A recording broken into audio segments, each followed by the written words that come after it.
नमस्कार, आपका स्वागत है 107.8 एफएम रेडियो जयघोष पर। और ये हमारा मंच न केवल आपकी ज़िंदगी की तमाम तरह के मसलों को समझाने के लिए, आपकी समझ को विकसित करने के लिए, बल्कि आपके जीवन के दिशा को सही दिशा में ले जाने के लिए भी प्रतिबद्ध है। रेडियो जयघोष इसी के तहत एक कार्यक्रम करता है वसुंधरा। और जब हम वसुंधरा की बात करते हैं तो हमें पूरी वसुधा की बात करनी पड़ती है, सभी जीव जगत की बात करनी पड़ती है और उनके हित में ऐसा वातावरण, ऐसी जलवायु, ऐसी व्यवस्था हो ताकि सबके संकट का समाधान हो जाए, सबकी आवश्यकता की पूर्ति हो जाए। और सनातन विज्ञान ये कहता है जीवो जीवस्य जीवनम, यानी एक जीव पर दूसरे जीव की निर्भरता है। और ये निर्भरता की अगर पूर्ति हम करेंगे तो हम जलवायु परिवर्तन के संकट से मुक्ति पा जाएंगे, हम पर्यावरण के तमाम तरह के अवरोधों से मुक्ति पाए जाएंगे और हमारा जीवन प्राकृतिक होगा, हमारे जीवन में प्रकृति का वास होगा और जो प्रकृति होगी तो हम पोषित होंगे। और ऐसे ही पोषण के मूल विज्ञान से परिचय कराने के लिए एक मेहमान जिनका अनुभव बहुत विशाल है, जिनका दायरा बहुत विशाल है, आज हमारे बीच में मौजूद हैं। और ये मेहमान हैं जो कि उत्तर प्रदेश उद्यान विभाग के निदेशक रहे, भारत सरकार के जो कृषि अनुसंधान परिषद है उसकी इकाई है केंद्रीय उपोष्ण बागवानी संस्थान जो लखनऊ में स्थापित है, उसके एक तरह से कहें बहुत उसको शेप देने वाले, उसको विकसित करने वाले ऐसे महान वैज्ञानिक जो हमारे बीच में हैं। और ऐसे वैज्ञानिक जिन्होंने इस पूरे ज्ञान का अध्ययन करने के बाद सनातन परंपरा के उस ज्ञान का अध्ययन किया जो मूल था, और उस मूल पर अब ये अग्निहोत्र आधारित होमा फार्मिंग यानी कॉस्मिक एनर्जी यानी ब्रह्मांडीय ऊर्जा को उपयोग करते हुए जीवन को बदलने, कृषि को बदलने, हमारे विकास की अवधारणा को सही दिशा में ले जाने के लिए प्रतिबद्ध हैं और सबको परिचय करा रहे हैं, घूम घूम कर प्रशिक्षण दे रहे हैं, पूरी दुनिया के देशों को एक साथ ला रहे हैं। ऐसे महान वैज्ञानिक हमारे बीच में हैं डॉक्टर आर के पाठक। तो डॉक्टर साहब, आपको बहुत बहुत स्वागत हमारे स्टूडियो में। और आपका ज्ञान पूरे विश्व के कल्याण के लिए, जो हमारी सनातन भावना है वो काम आ जाए, इसलिए आज हम आपके साथ संवाद के इस महत्वपूर्ण कड़ी में वसुंधरा में उपस्थित हैं। आप सब ध्यान से सुनिएगा, कागज़ कलम लेकर नोट करिएगा, क्योंकि आपकी बातें आपके जीवन के लिए ज़रूरी हैं। आप किसान हैं तो भी, आप उपभोक्ता हैं तो भी, आप इस धरती पर रहते हैं इसलिए आपके लिए हर वो ज़रूरी तत्व आप बताएंगे। डॉक्टर साहब, हम आपको बहुत बहुत धन्यवाद देंगे कि फोरम ने आपने हमें उपलब्ध कराया। हर चीज़ के लिए ऊर्जा की आवश्यकता होती है, खेती के लिए ऊर्जा की आवश्यकता होती है। और इस समय देखें तो भारत सरकार इस साल उर्वरक उत्पादन किसानों को मिल जाए, उसके लिए 2.25 लाख करोड़ रुपए की व्यवस्था उसको करनी पड़ी है। 2.25 लाख करोड़ का बहुत बड़ी ये रकम है। और उसके बाद भी किसान को मिल नहीं रहा है, मिल नहीं पाता। लड़ाई हो गई यूक्रेन की और हमारी हालत खराब जी। और प्रकृति, अगर हम देखें प्रकृति को, तो प्रकृति ने हमें सब कुछ दे रखा है, हम उसको भूल गए हैं। और उस भूलने के चक्कर में आज से 100 साल पहले जब रसायन का उपयोग नहीं होता था तो हमारे पूर्वज क्या करते थे, छित जन पावक गगन समीरा, उनकी पूजा करते थे, उनकी आराधना करते, उससे खेती किया करते और उनको संतुलित करते थे। लेकिन हुआ क्या कि हम 11वीं सदी से हमारा जो इस भारतवर्ष का कल्चर था उसको हम भूल गए, हम रसायन आधारित खेती करने लगे। अब इसके कारण जो प्रकृति के सभी चीज़ें हैं, हमने भूमि को प्रदूषित कर दिया, जल को प्रदूषित कर दिया, वायु को प्रदूषित कर दिया है। लेकिन सूरज इतना दूर है उसको नहीं पहुँच कर पाए हैं, तो हमें हमारी सोच बदलने की जरूरत है। तो हम कहते हैं प्राकृतिक पौध पोषण। प्राकृतिक पौध पोषण में आप अपने आसपास देखना है।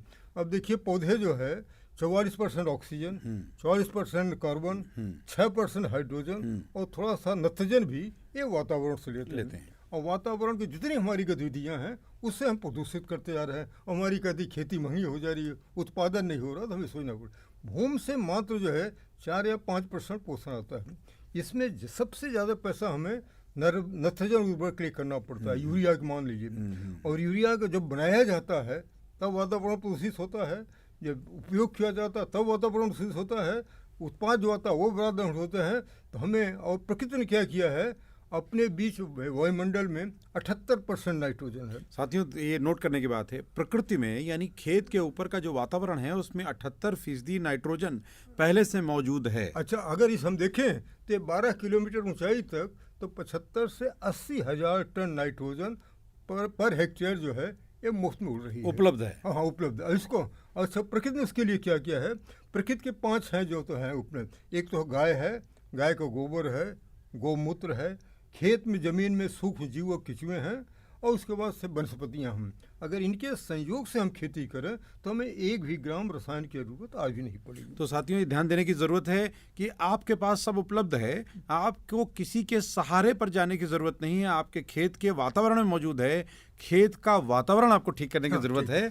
अगर वो वातावरण ठीक होगा तो परिणाम आपको ज्यादा मिलेंगे और आपके धन का अपव्यय नहीं होगा, आपके पैसे की बचत होगी और लागत तो अपने आप घट जाएगी। नहीं, डॉक्टर साहब का अनुभव है। उसको मत सोचिए। हाँ। हम जब इनको हमें सबसे पहले प्राणवायु चाहिए। प्राणवायु बिना 3 मिनट से ज्यादा नहीं रहा जा सकता, नहीं रख सकते। जल बिना तक 3 दिन तक अभी आपने देहने छठ होत में रही है। हाँ। और भोजन बिना तो 30 दिन तक रहा जा सकता है, रहा गया है। हाँ। तो अगर प्राणवायु ऑक्सीजन उसके हमने उपलब्ध कर पाएंगे तो हमारे अभी कोरोना में तो आपने देखा कितने लोगों को उसी तरह से जल बिना 3 दिन का है। अब हमें कहिए कि अगर हम प्राकृतिक खेती करना चाहते हैं तो हमें शुद्ध प्राणवायु मिलना चाहिए, शुद्ध जल मिलना चाहिए, हाँ, उर्वर जो है भोजन मिलना चाहिए। इस सब को हमने मात्र 50-60 साल में ख़त्म कर दिया है। तो हमें सोच में बदलने की जरूरत है। अब जैसे देखिए, नाइट्रोजन पकड़ने के लिए 20 तरह के पौधे हैं जिसको कहते हैं नाइट्रोजन फिक्सिंग प्लांट। ये वातावरण के नाइट्रोजन को है उसको पकड़ कर करके जमीन मिलाते हैं। ये विशेष गुण उनके अंदर है। अब इसे एक मैं सबसे अच्छा उदाहरण देना, ढेंचा का।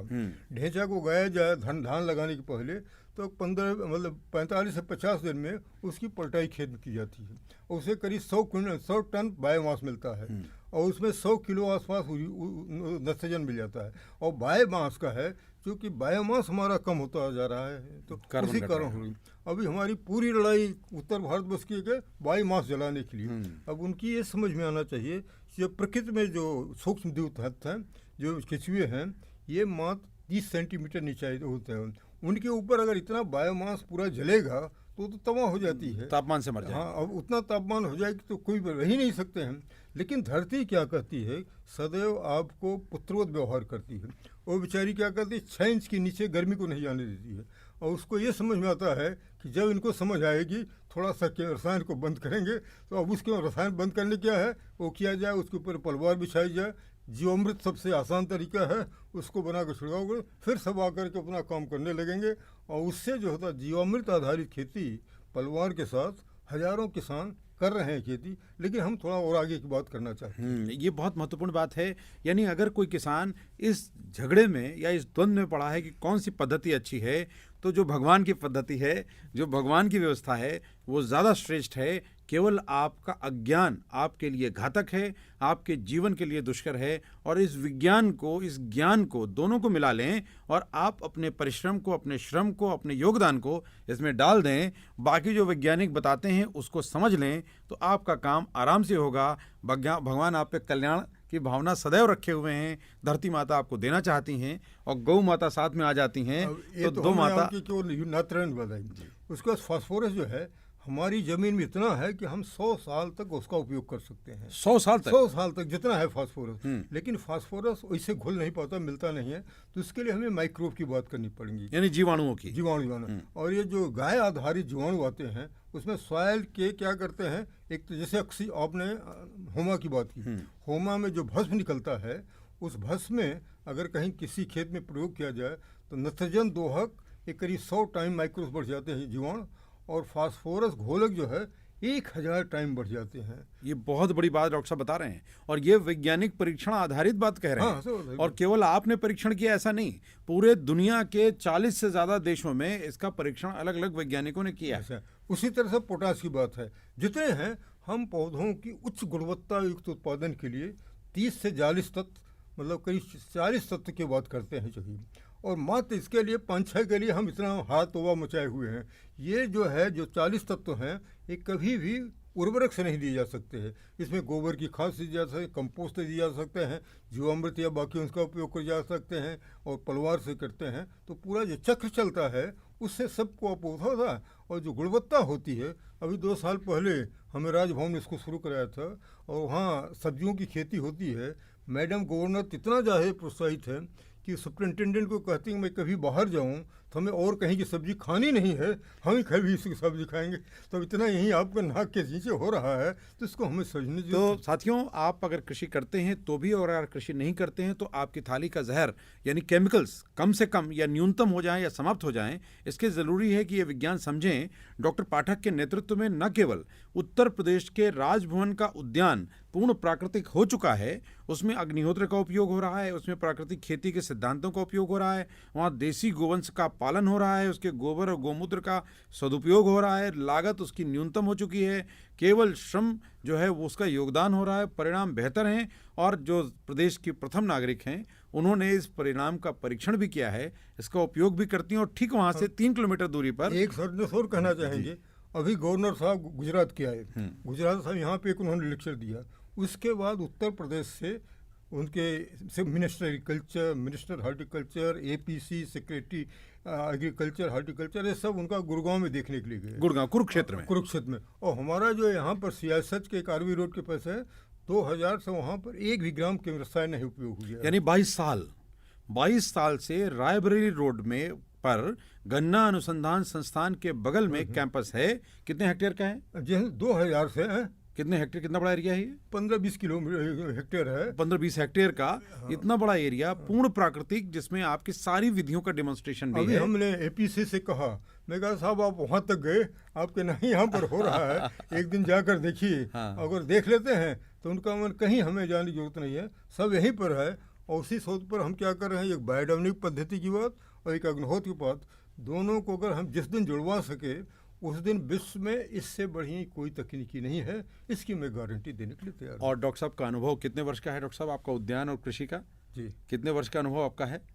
हमारा अनुभव तो 50 साल का है, लेकिन जैविक का 20 साल का है। 50 वर्षों का आपका कृषि का अनुभव है, जिसमें 30 वर्ष जो NPK थ्योरी है उस पर आपने काम किया, उसके सारे पक्षों को आपने बारीकी से अध्ययन किया, और 20 वर्षों से आप प्राकृतिक और जो बायोडायनेमिक खेती है उसके सिद्धांतों का अध्ययन करते हुए, और तकरीबन 10 वर्षों से आप ये होम फार्मिंग जो है 15 वर्षों से जो अग्निहोत्र आधारित खेती है, तो आपने ये पाया कि हमारी जो सनातन परंपरा में अलग अलग जगहों पर अग्निहोत्र सामूहिक होते थे, उसका बहुत बड़ा विज्ञान था, जिसको अध्ययन करके हम 15 साल पहले ये समझ पाए। और पूरे विश्व में डॉक्टर साहब 100 देश में मुस्लिम कंट्रीज कर रहे हैं, क्रिश्चियंस कर रहे हैं, लेकिन हमारे यहाँ 2 मंत्र पढ़ना था, सूर्याय स्वाहा, सूर्याय इदम नमः, प्रजापते स्वाहा, प्रजापते इदम नमः। एक बार मैं ऑस्ट्रेलिया देखने के लिए खेत में बुआई के पहले वो एक तांबे का पिरामिड पात ले गया, और वहाँ पर क्या 4 मंत्र पढ़ते हैं।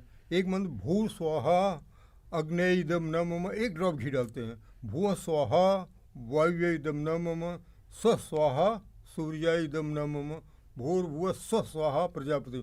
4 ड्रॉप बूंद घी से आप अपनी धरती माता को, आप वातावरण को, सूर्य को, और प्रजापति ने जिन्होंने इस पूरी प्रकरण सबके लिए मात्र 4 में अपनी उनका देते हैं और अपनी ऊर्जा देते रहते हैं, उसकी खेती करिए, कोई हमें 1 ग्राम रसायन की आवश्यकता नहीं है। और इसका पूरा विज्ञान है। जो साथी ये समझ पा रहे होंगे ये किसी धार्मिक अनुष्ठान का हिस्सा है, नहीं हो सकता है, लेकिन ये प्रकृति के अनुष्ठान का हिस्सा है, क्योंकि ये पुरातन सनातन जो पुराना है, जब कोई धर्म नहीं था, जब कोई विवाद नहीं था, तब का विज्ञान है। और तब से इस विज्ञान से हमारी धरती का कल्याण हो रहा है। संभवतः ऋषि मुनियों ने इसीलिए विश्व कल्याण की कामना की होगी, क्योंकि उनके पास इसका विज्ञान था कि वो अपने पास विश्व कल्याण के लिए इसका पूरा ऊर्जा का। वृक्षायुर्वेद में सब उन्होंने यही कहा है, हमें कुछ चार्ज भी नहीं करना है, क्योंकि हमें ज्ञान जो होता है वेदों से मिला हुआ है। तो हमारा ये है कि हम जो सुनने वाले हैं उनसे अनुरोध करना चाहूँगा कि आप इसको और लोगों से शेयर करें, हमारा एड्रेस बता दें, और हम सबको जो है हम चाहते हैं कि अगर जहर मुक्त हमें जल, जहर मुक्त भोजन और जहर मुक्त वातावरण चाहिए, तो इसके अलावा कोई दूसरा तरीका नहीं है। इसको ही सब लोग मिल करके अगर करें। अब तो मोदी जी तभी कह रहे हैं, आगे वाले में पूरा बसदे है, वो कहते हैं ना, सर्वे भवन्तु सुखिनः, सर्वे सन्तु निरामया, सर्वे भद्राणि पश्यन्तु माँ कश्चित् दुःख भावो। सब निरोगी हों, सब स्वस्थ हों, सबका विकास हो, सबका कल्याण हो, ये हमारा मूल मंत्र है। और ये शांति मंत्र भी है जीवन को बृहस्पतियों की शांति के लिए, सबके सुख की कामना हम करते हैं और ये निरंतर जारी है। और इस कामना को करते हुए डॉक्टर साहब से और भी बातें करेंगे और विज्ञान के तमाम पहलुओं पर हम चर्चा भी करेंगे, लेकिन लेते हैं एक अल्प विराम। सुनते रहिए रेडियो जय घोष और साथ में वसुंधरा की चिंता आपको करते रहना है, उसकी फिक्र में आपको शामिल रहना है, उसके सुधार में, संरक्षण में हिस्सेदार बनना है।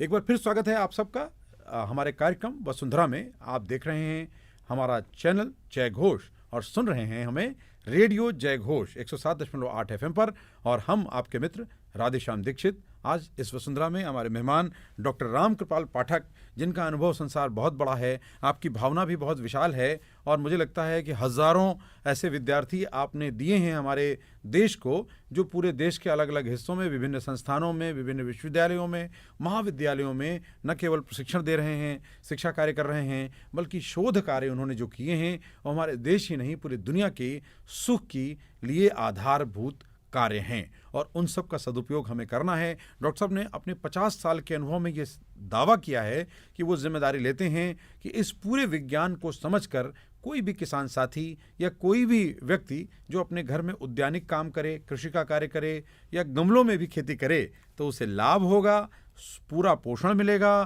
खर्चा न्यूनतम हो जाएगा, प्रकृति की सहभागिता होगी, आप क्षिति जल पावक गगन समीरा किसी को प्रदूषित नहीं करेंगे, बल्कि सबको संतुष्ट करेंगे, सबको संतुलित करेंगे, सबका आवाहन करेंगे, सबको अभिमंत्रित करेंगे, यानी ऊर्जा से पोषित करेंगे। ये बड़ा काम है। डॉक्टर साहब, जब अग्निहोत्र करते हैं तो उसका पूरा विज्ञान क्या है? कि जैसे आपने बहुत से जो तार्किक लोग हैं वो ये प्रश्न करते हैं। नहीं, अग्निहोत्र का बहुत बड़ा विज्ञान है, और इसको गजानन स्वामी एक हमारे पैदा हुए, जैसे कभी कहते भगवान राम पैदा हुए, भगवान कृष्ण पैदा हुए, उसी तरह से गजानन स्वामी को हुए। इनको कहते हैं क्या, काल की अवतार। काल की अवतार मतलब to fight with the pollution, क्योंकि पूरा प्रदूषण अब आजकल देखिए हम अरब में 2 हफ्ते करेंगे लेकिन उससे हो नहीं पाएगा। तो उन्होंने क्या किया कि सबसे आसान तरीका किया पूरे विश्व में। एक तो पिरामिड जो कैरो को बना हुआ है, उसी का छोटा सा लग रूप 14 सेंटीमीटर होता है, तांबे का बना होता है, उसमें वो पिरामिड हमें चाहिए। उसके बाद जो है गाय के गोबर की उपली। अच्छा, गाय पर मैं बताना चाहूँगा कि पूरे विश्व में हमारी जो गाय, जिनके ऊपर पीठ में उभार होता है, जिसको हम कहते हैं गाय के पीठ, गाय के सींग और गाय के यहाँ जो गल कंबल होता है, इसके कारण गाय चाहे 46 डिग्री सेंटीग्रेड हो जाए, चाहे जाड़ा हो जाए, सब उसी के गल कंबल रह लेती है। तो ये जो है, और उसको आप खिलाते क्या हैं, अपनी जो जूची चीज़ें हैं ये सब देते हैं, और उसके जब 8 से 5 आन होकर होता है तो जो चीज़ें आती हैं, चाहे गोबर हो चाहे गौमूत्र हो, ये विश्व के किसी भी फैक्ट्री इंडस्ट्री में न तो किसी लेबोरेटरी में बनाया जा सकता, ये केवल माँ गाय करती है अपना कर करके, और आपके लिए वातावरण पूरी करती है। और उसी गाय का जो गोबर का मूत्र होता है, जब हम उससे आगे बात करते हैं, अभी हम अग्निहोत्र की बात बाद में करेंगे, तो उससे क्या होता है, हमारे जो सूक्ष्म जीव तत्व हैं वो बढ़ जाते हैं, केंचुए हैं, ये सब भी भोजन पाते हैं। और ये जब भोजन पड़ते हैं, अपना काम करते हैं, तो इनकी आंत, केंचुए की आंत, गाय की आंत और पौधों की आंत। अब पौधा क्या करते हैं, जैसे पौधे के बारे में है कि आजकल ऑक्सीजन की बहुत बड़ी समस्या हो रही है, तमाम इंडस्ट्रीज अभी लगाएगी ऑक्सीजन की। और मैं तो कहता हूँ जैसे जल के लिए आजकल इंडस्ट्रीज वाले आ गए, उसी तरह से आपको कहेंगे आपकी गाड़ी में भी ऑक्सीजन को होना चाहिए। लेकिन पौधा क्या करता है, पौधा जो है नित्य हर समय कार्बन डाइऑक्साइड को शोषित करता है और उसके बदले में प्राणवायु देता है। और उसके बाद कार्बन डाइऑक्साइड जो आई कार्बन के रूप में अपने जड़ में परमानेंट फिक्स हो गया। वो जब कभी जड़ जलेगी, अब से पीपल की बात करिए, बरगद की बात करिए, तमाम चीज़ें हम जो काट रहे हैं, उसमें वो पूरा का पूरा वो मिट्टी को संग्रहित हो जाता है। वो जब जलाया जाएगा तो होगा, तो उसको कार्बन को हमें वहाँ पकड़ना चाहिए। इसके बाद जो है आपका भूमि में जो जीवांश कहते हैं, जिसको ह्यूमस कहते हैं, अब पूरा ह्यूमस कंटेंट हमारा अभी ऑर्गेनिक कार्बन कंटेंट पे बहुत सारी बात हो रही है। APC साहब कह रहे थे, मैं कहा कितनी होनी चाहिए, वो कह रहे थे, मैं कहा 1% से कम नहीं होनी चाहिए। वो कह डॉक्टर साहब यहाँ की तो 0.3% हो गई। ऑर्गेनिक कार्बन कंटेंट को हम भूमि की आत्मा कहते हैं। जिस दिन हमारी आत्मा खत्म हो गई, हम खत्म हो गए, निर्जीव हो जाएगी मिट्टी। अब तो हमें सोचना पड़ेगा आत्मा कैसे हो जाए। ऐसा उस आत्मा को कहीं से खरीदा नहीं जा सकता है। वही जो मैं बता रहा हूँ, प्रकृति के जो है 5 चीज़ें उनको किया जाए। हमारे पास कुछ ऐसे रिकॉर्ड हैं कि जिसमें 4.7% तक का ऑक्सीजन कार्बन होता है। यहाँ पर सियासत की जिसकी मैंने बात किया था आरबी रोड पर, वहाँ का चौथे साल में 1.03% हो गया था। अब अगर इतना है, अच्छा होता क्या है, जब हमारा तापक्रम 35 डिग्री से ऊपर बढ़ने लगता है तो ऑर्गेनिक कार्बन कंटेंट जलने लगता है। अब उस जलने के लिए क्यों, उसको टेम्परेचर को तो आप मना नहीं कर सकते, उसके लिए क्या होना चाहिए, कुछ फसल होनी चाहिए। जैसे कुछ दलहनी फसलें बहुत तगड़ा जो होता है नाइट्रोजन को पकड़ती हैं, और उसके बाद उन्हीं भगो है तो उससे छाया रहती है, और उसके नीचे जो होता है ये सब काम करते रहते हैं।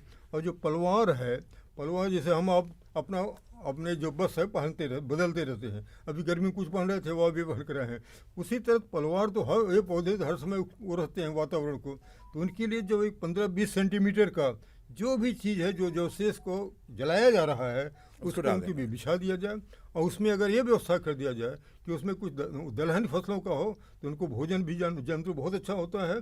अच्छा होता क्या है, जब वो पलवार बिछा देते हैं तो गर्मियों में तापक्रम करीब 10 डिग्री सेल्सियस तक कम हो जाता है, और जाड़ों में बढ़ जाता है। तो जड़ों का काम हर समय चलता रहता है।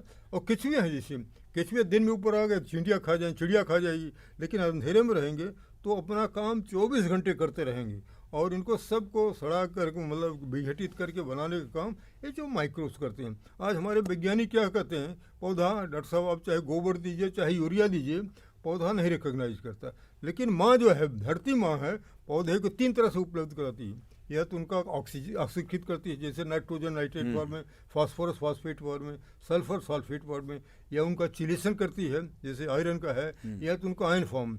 ये काम धरती माँ करती है जो है, और वो कोई कभी रसायन नहीं कर सकता। आप डम करते जाइए, उससे कोई उत्पादन में अंतर पड़ने वाला नहीं है। तो इसलिए हमें इस सोच को बदलने की जरूरत है कि जब धरती पोषित रहेगी, जिसी तरह से मदर कुंभ होती है उसी धरती कुंभ है, अगर उसको हमें जो है अच्छी तरह से पोषित कर सके तो आपको मैंने बताया 40 तत्व उपलब्ध कराएगी। उपलब्धता कर, अच्छा ये नहीं करती है, जब ह्यूमस कंटेंट हमारा 1% से ज़्यादा रहता है तो वातावरण से जो रात ऊर्जा मिल रही है वो भी कॉस्मिक ऊर्जा कैप्चर करती है। और इतनी कंजूस से उसको पता है कि हमारे बेटे को, जैसे एक बार मैं लंदन अमेरिका में गया ट्रेनिंग देने के लिए, एक मेरे पास लंदन का ट्रेनिंग, वो कहा डॉक्टर साहब ये मत सोचिए कि कौन सा तत्व तो आपके पास कम है, आज भूमि का केवल आत्मा को बढ़ा दीजिए, वो उसको पता है कि हमारे बेटे को ये चाहिए, वो उसको बदल करके उस रूप में देगी।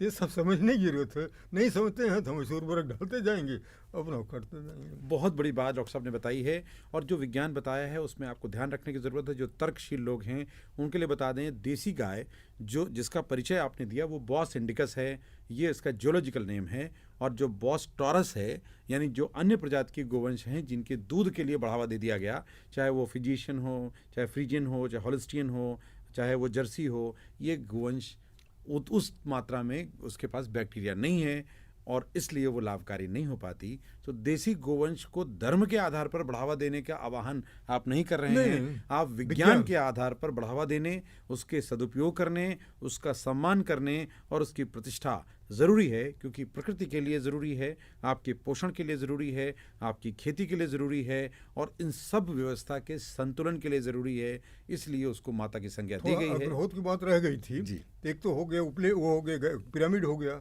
और गाय के बनाए गए पतले उपले और अक्षत चावल जो टूटा ना हो, और अगर जैविक विधा से उगाया हो तो बहुत अच्छा हो। और वहाँ स्थान का समय कब है, किस समय सूर्योदय हो रहा है और किस समय वहाँ पर सूर्यास्त हो रहा है, इसका जो उसमें तमाम फ्लश ऑफ एनर्जी आती है वो आजकल हमारे तमाम है, उसको डाल दीजिए तो उस समय का आता रहेगा, इतने मजे दिन सेकंड पर आ गए, मोबाइल ऐप है। अच्छा उसमें उपलों किस तरह से सेट करते हैं, उसमें हवा जाती रहे, और उसमें जो होता है एक उपला बाहर से जला करके प्रेषित कर देते हैं, जिसमें आहुतियाँ डालनी होती हैं उसमें आहुतियाँ में लव आना चाहिए। पहले मंत्र पढ़ते हैं, चावल बाएं हाथ में लिए या तांबे की प्लेट में लिए, और उसको केवल इतना, मतलब बहुत छोटा सा होता है, सूर्याय स्वाहा सूर्याय इदम नमः प्रजापते स्वाहा प्रजापते इदम नमः। अब इसको रिपीट नहीं करना है। शाम को जो है चूँकि ऊर्जा हमें अग्नि भूमि तत्व से आता है तो कहते हैं वही मंत्र होगा, वही पात्र होगा, सामग्री वही होगी, अग्नय स्वाहा अग्नय नमः प्रजापति स्वाहा स्वाहा डाल दी। आपको विश्वास नहीं होगा, हमारे कई लोग हैं, जैसे अभी ग्रहण लगा हुआ था, कई जगह तो सब देश ऐसे हैं जहाँ की 24 घंटे वो त्रैंबकम करते हैं। हम 24 घंटे तो नहीं कर पाते हैं, लेकिन आधा घंटा सुबह आधा घंटा हम शाम को किए, और त्रैंबकम जग से जो होता है पूरा विश्व बहुत अच्छा हो सकता है। तो इसलिए मैं चाहूँगा कि मैसेज को करें। और अग्निहोत्र कृषि अपने में वो जो भस्म आता है, एक तरह से इसको कोई तो बाहर वाले कहते हैं मिरेकल डस्ट है, मिरेकल डस्ट को कहते हैं कि उसको आप अपने से यूज़ कर सकते हैं, पानी में सोन करते हैं। अभी एक बहुत बड़ा कार्यक्रम जल का हो रहा है, गंगा किनारे हो रहा है। अभी इन्होंने अमृत सरोवर बनवा हुआ है। और मैं मिलना चाहता हूँ मिनिस्टर साहब से कि अमृत सरोवर में अगर वो सब आता गया, उस अमृत सरोवर में एक पिरामिड लेकर के कोई अग्निहोत्र कर दे और उस भस्म उसमें डाला जाए। तो हमारा एक जापानीज है साइंटिस्ट, उसने करीब 20 साल तक काम किया है कि अग्निहोत्र भस्म से जल को कैसे ठीक किया जा शोधित करते हैं। हाँ, तो जल की बात किया जा सकता है, वातावरण बात किया जा सकता है, भोजन में डाल, जैसे कुछ लोग चनाओं का उगाड़ कर खाते हैं, गेहूँ का खाते हैं, उसमें भी थोड़ा जा डाला जाए अग्निहोत्र भस्म को, तो ये सब ऊर्जा से ऊर्जावान हो जाते हैं। उसकी सेवन की जरूरत है, काफ़ी सोच की जरूरत है। और हमें तो कहने की प्रकृति भारतवर्ष, अब तो मोदी जी कह रहे हैं कि आपका तो है कि हम पूरे विश्व के लिए अगर उनको अग्रणी बनाना था इस राष्ट्र को, तो सबको हमें मिल करके सहयोग करना होगा। तो चलते चलते मैं चाहूँगा कि डॉक्टर पाठक, जो अपनी वैज्ञानिक बिरादरी है और जो हमारे शिक्षकगण हैं जो कृषि की शिक्षा दे रहे हैं, उनसे एक अपील, और हमारे किसानों के साथ भी एक अपील आपकी जानी चाहिए कि वो वैज्ञानिक समुदाय कैसे साथ आए।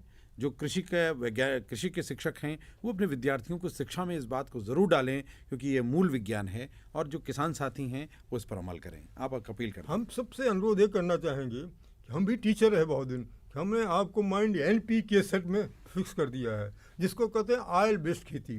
अब हम कहते हैं आपका ऑर्गेनिक जो है सॉयल बेस्ड फार्मिंग बात करिए। भाई हमें धरती माँ को सोचिए और उसको पोषित को, उसमें हमें फिर ऑयल, इतना बड़ा जब ऑयल बच जाएगा, नहीं जलेगा, और जो उत्पाद होंगे, जो बायोमास होगा, उसको चाहे पेट्रोलियम बनाइए, चाहे जो चीज़ बनाइए, और सबको एक ही चीज़ है आपका कंसेप्ट। अगर NPK से हट कर करके अगर भूमि की तरफ हो जाए, भूमि पोषण कैसे कर सकते हैं, तो मेरा काम बन गया। और जो हम मोदी जी चाहते हैं, योगी चाहते हैं, मैं तो उनसे कहने वाला हूँ कि आप बहुत बड़ा यज्ञ कर रहे हैं, उसमें अगर हम लोगों की एक आहुति पड़ी है तो ये बहुत बड़ी चीज़ है। तो चलिए सब मिलकर इसमें आहुति देते हैं, मिलकर तरक्की के रास्ते पर बढ़ते हैं, मिलकर समस्या का समाधान करते हैं, मिलकर जयघोष करते हैं, और मिलकर विश्व का कल्याण करते हैं।